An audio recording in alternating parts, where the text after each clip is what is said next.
So we're going to have a look at how to test the builder from OpenFaaS Cloud on Kubernetes. Now this doesn't need OpenFaaS installed, but if you have the OpenFaaS namespace, it just makes all of the commands easier. The first thing that you need to do is you need to create a secret for the builder to use. This is a registry secret, and in this instance we're going to use a Docker Hub.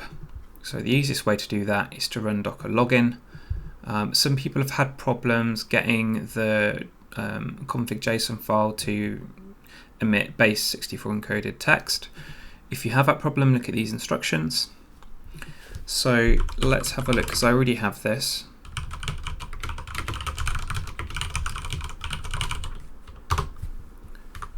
If I get the secret, we can see that it exists in the cluster. The next thing for me to do is to create a dummy payload secret. Now normally we would be using the builder with a special payload secret, and we would basically use this for HMAC and sign our payload before sending it to the builder. In this instance we're not going to do that, so we're just going to create an empty one. I have already done that. We then need to edit the YAML files for the builder and disable HMAC. Now disabling HMAC basically means that we're not going to have any security on this. It'll be open. Don't run it like that in production. We may also need to edit enable lchown and set that to false due to some permission issues that you might see. Once you've applied both the service for the builder and the builder itself, you can check whether the builder is ready to receive a request. And we can see it successfully rolled out. So now what we'll do is we'll make a temporary folder and we'll go into it. We're now going to create a new function. In this instance it's called GoTester. And there's a command here that you're probably not used to seeing, shrink wrap. What that does is it executes the templating action, which takes the Docker file and the entry point of our template plus our overridden code and puts them together in a folder. Now we're doing that instead of a Docker build because we're going to use Docker effectively from the server. So now what I want to do is create a context object, and this is where things get a bit technical, but stay with me because this can all be automated very easily. So we've now put the username in, and the next step for us to do is to put in a server. And I'm just going to use this to template a local folder called context. That local folder is now going to get this file inside of it, and that will basically indicate to BuildKit where we need to push stuff up to. Right, so it's just going to go into my account, GoTester.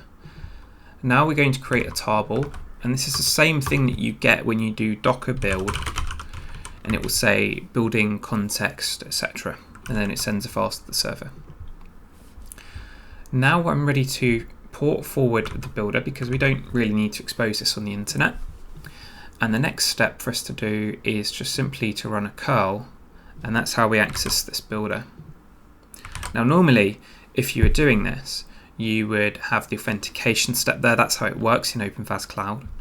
And what we can see is we've got all of our steps that have run under the JSON log entry and image name and success. So if we were to go over to the Docker Hub now, we would be able to see that.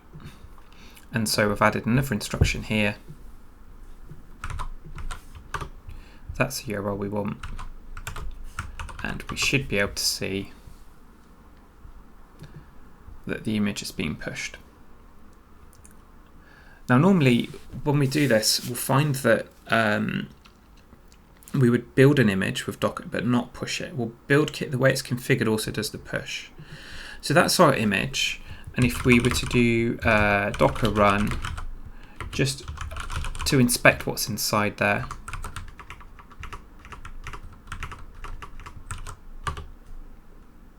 we're downloading the image because it was built in the cluster, not on my computer, and we can see this this handler is running and it's saying you said. Now let's edit our code,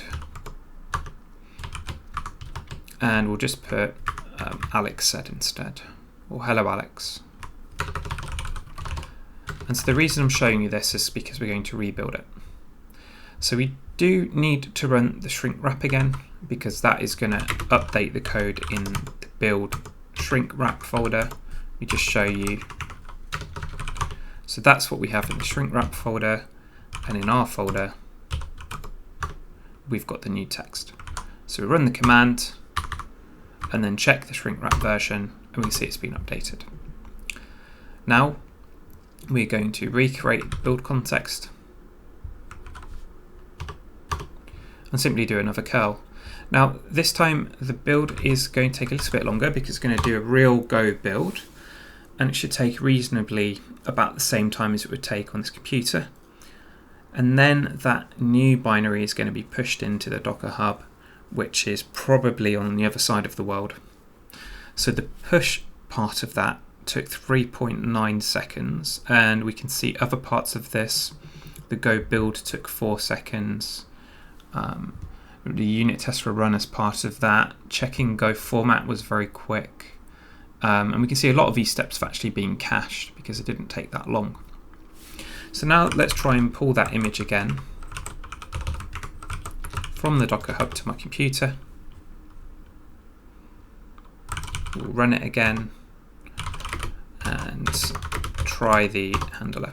And now we see the new code. So if you did have OpenFaaS running on your computer, the next thing that you could do is just basically log into your gateway and actually just deploy that function. And we can deploy functions without YAML files by using these arguments. And that's it. So we have a build that's been done in the cluster, and we can see OF Builder is running. If we want, we can enable the HMAC, and then when we use curl, we would need to sign a header with a digest of the build context and the shared secret to show that we really are allowed access to that service.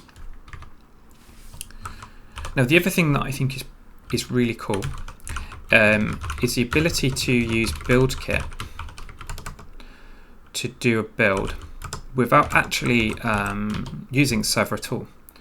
And I think what we just type in is docker BuildKit equals 1, and now the FAS CLI, when it invokes Docker for the build on the local computer, is actually using BuildKit to do this.